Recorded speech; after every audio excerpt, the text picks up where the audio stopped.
ஆனா கேத்துவு மேல் உள்ள கோஹெலட்டின் முடிவுடன் அத எப்படி பொருந்தும்படி செய்வீங்க? காரியத்தின் கடைத்தொகையை கேட்போமாக. தேவனுக்கு பயந்து அவர் கற்பனைகளை கைக்கொள். எல்லா மனுஷர் மேலும் விழுந்த கடமை இதுதான கட்டளையை நான் உங்களுக்கு கொடுக்கிறேன். நான் உங்கள அன்பா இருந்தது போல நீங்களும் ஒருவரில் ஒருவர் அன்பா இருங்க. அப்படி நீங்க ஒருவரில் ஒருவர் அன்புள்ளவராயிருந்தா நீங்க என்னோட சீஷர்கள் அறிந்து கொள்வார்கள். தேவாலயம், பலிகள், நியாயப்பிரமாணம், பண்டிகைகள், இதை பத்தி என்ன? இதை கடைபிடிக்கிறத பார்த்து தானே நாம தேவனின் பிள்ளைகள் இந்த தேசங்கள்லாம் தெரிஞ்சுக்கோம்.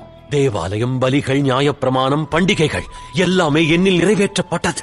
ரபி ஷமுவேல், நீங்க என்ன பார்க்க விரும்புறீங்க? மேசியா யாரா இருந்தாலும் அவர்கிட்ட உங்க எதிர்பார்ப்ப என்னன்னு சொல்லுங்க. ஒரு புதிய தாவீதின் ராஜ்யத்தை துவங்கி அது நம்மள ஒடுக்குபவர்களை விரட்டி இஸ்ரவேலுக்கு நீதியையும் மகிமையையும் மீட்டெடுக்கணும். இஸ்ரவேல் உலகத்திற்கு வெளிச்சமாகவும் உலக மக்களுக்கு தேவனை வெளிப்படுத்துகிற ஒரு பொற்காலமாக இருக்கணும். அப்புறம் நீங்க அந்த நாள்ல என்ன பண்ணுவீங்க? ஆராதிப்பேன், சேவிப்பேன்னு நினைக்கிறேன். எனக்கு எப்படி தெரியும் அந்த நாள் இன்னும் வரலன்னா? நான் உங்களுக்கு சொல்றேன். அன்றியும் மனுஷகுமாரன் தமது மகிமை புரிந்தனவராய் சகல பரிசுத்த தூதரோடு கூட வரும்போது தமது மகிமையுள்ள சிங்காசனத்தின் மேல் வீற்றிருப்பார்.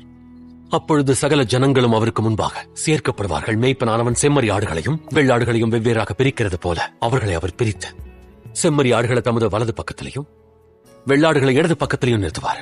அப்ப ராஜா தமது வலது பக்கத்தில் நிக்கிறவங்களை பார்த்து, வாருங்கள் என் பிதாவினால் ஆசீர்வதிக்கப்பட்டவர்களே, உலகம் உண்டானது முதல் உங்களுக்காக ஆயத்தம் பண்ணப்பட்டிருக்கிற ராஜ்யத்தை சுதந்திரித்துக் கொள்ளுங்கள்.